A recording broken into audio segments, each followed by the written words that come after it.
jam wale mon bandiraɓe musidɓe tedduɓe heɗiɓe naraɓe Ayaw Pindi TV garte kattande jomiraɗo subagando kam jettinande ko sifa e kelle gadane jandeji leydi Sénégal joni paɗen koye jandeji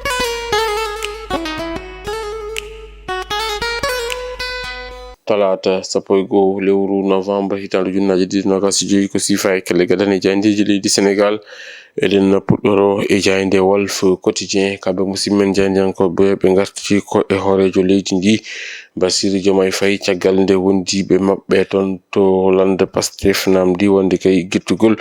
mo ganduɗa kañum woni docteur Abdourahmane Diouf hono no waɗiri kam musidmen jandiyankoɓe ɓe mbi ko Diomaye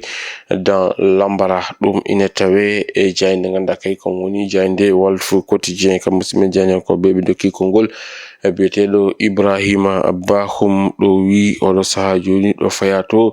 fewani ɗum ina tawe e jayde nde ko ɗum ko kam musidmen jandiyankoɓe garti e APR ɓe ganduɗa kay mbaɗina kuccam hakkude mumen e jandiyankoɓe ñalawma hanki o toon to ñiɓirde maɓɓe ɓe kollitino wonde kay APR arti caggal nde o mo ganduɗa kañum woni hoorejo lande Pastef Ousmane Sonko sudno konngudi fewni ɗum e lande APR kamɓe APR naɓe kay ɓe jabtimo kanko Ousmane Sonko ha wuli jaw ɗum ina tawe e nder jayde Walf Quotidien jayde Les Échos kañum ko hen arti ɓe mbitande dette cachée wondude e ɗum ganduɗa kañum woni Prodac APR kay ko kañum kay waɗi démonté omo ganduɗa kam woni Ousmane Sonko point par point ɗum ina tawe e jayde ganduɗa kay kam woni jayde Les Échos kam musidɓe jandiyankoɓe jayde Les Échos ɓe garti e Badara Gadiaga mo ganduɗa kay ɓe mbi ko procureur ko kam kay heddi omo ganduɗa kañum woni Badara Gadiaga toon to suudu Dumbir ɗum ko caggal nde parquet o namdi yo ɗaccite woni liberté provisoire sous ganduɗa kañum woni contrôle judiciaire kono de ɓe wiide maɓɓe procureur kañum e yadani e gonɗon miijo ɗum ina tawe e jayde ganduɗa kay kam woni jayde Les Échos jayde L'As Quotidien kañum arti ko e ngal ɗon pottital ngal ganduɗa kay jaaɓe e lande APR pottitini ɗum e ñalawma hanki o toon to ñiɓirde maɓɓe ɓe gartinani kongude mo ganduɗa kañum Abdou Mbow ɓe mbitande ko Abdou Mbow kam kay waɗi recadré omo ganduɗa kañum woni Ousmane Sonko ɗum ina tawe e jayde nde kono ɗum ko kam musidɓe jandiyankoɓe ɓe garti on ɗon ñalawma hanki teddiniraɗo ko yuti e konikoɓe leydi e Sénégal kam musidɓe jandiyankoɓe no ɓe garti e hoorejo leydi ndi ɓe mbitande ko ganduɗa ko yuti e yurnitade ɗen ɗon nanodirɗe ganduɗa kay ko yuti ala haali e nden ka to banggue koninkago hoorejo leydi ndi Bassirou Diomaye Faye ɓayyini fandare muɗum ɗum koko yuti e doctrine militaire holno ɓe mbaɗiri kam musidɓe jandiyankoɓe e jayde L'As Quotidien e jayde Direct News kañum arti ko e omo ganduɗa kañum woni Badara Gadiaga ɗo ɓe mbi liberté provisoire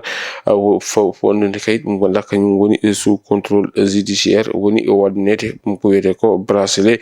woni tan noon omo ganduɗa kañum woni procureur ko kam kay sali e nden ɗon ɗaɓande ganduɗa kay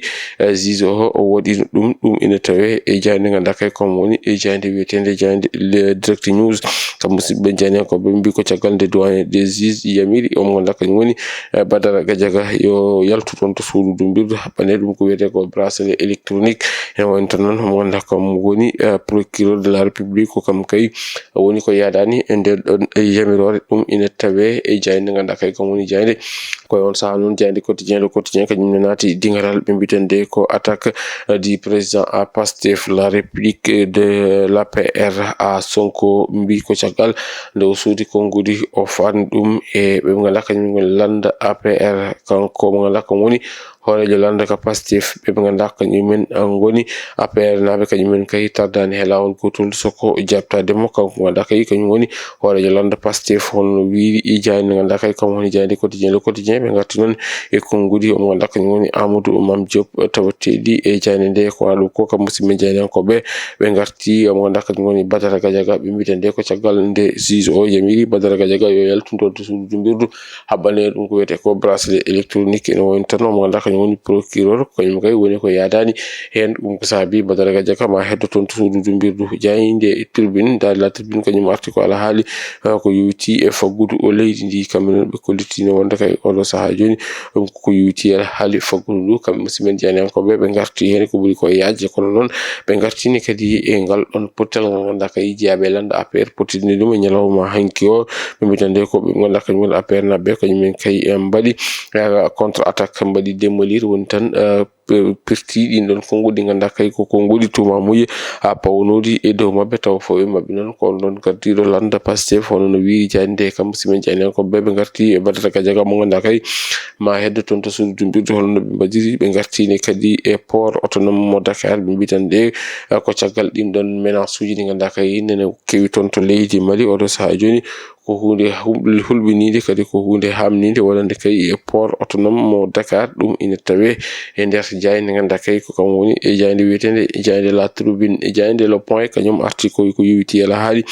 ɗin ɗon konngol ɗi ganduɗa kay omo ganduɗa kañum woni landa APR ɓe mbitande ko APR waɗi riposte ɗum ko caggal nde ɗin ɗon konngoli farna e ɗo nguru mo ganduɗa kañum woni gonnoɗo te hoorejo leydi Sénégal e landa muɗum ganduɗa kay komo woni e landa APR mo ganduɗa kay kañumen goni jaabe kanno landa e ngal ɗon kuccam hakkude mabɓe janiyankoɓe ɓe mbaɗi démonté ɗum ko yuti e ɗin ɗon accusation ngaji won tan ɗe ɗon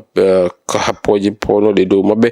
kamɓe ɓe guitti ɗum ha laaɓi ceer hono no wiiri jayde kam musidɓe janiyankoɓe ɓe garti e Badara Gadiaga mo ganduɗa kay ko gonɗo toon to suudu dumbirdu no ɓe mbiri ɓe mbitande ko procureur kañum kay waɗi opposé woni tan woni ko yadani e miijo parquet o ɗum ina tawe e jayde ganduɗa kay kam woni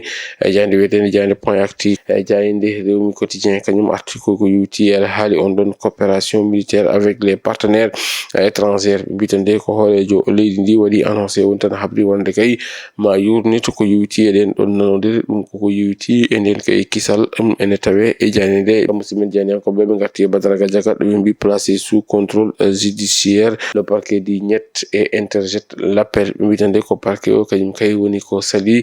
kañum nene rutini nden ɗon ɗaɓɓande ganduɗa kay ko ummide e ɓe ganduɗa kañum goni ñawoɓe ɓe ɗum ine tawe e jayde nde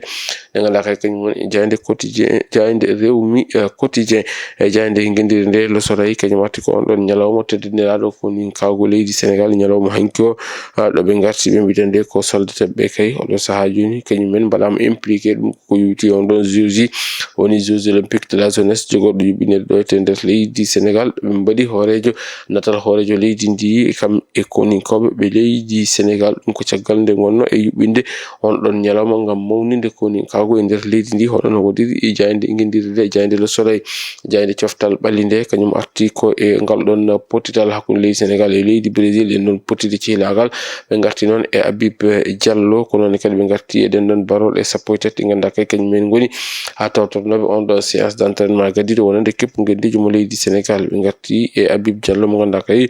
ko buteur toon to ganduɗa kañum woni club muɗum ɗo arti toon ɗo FC Metz jayde nde arti hen e jayde La Tribune kañum arti ko yuti e président de la république ɓe mbitande ko hoorejo leydi ndi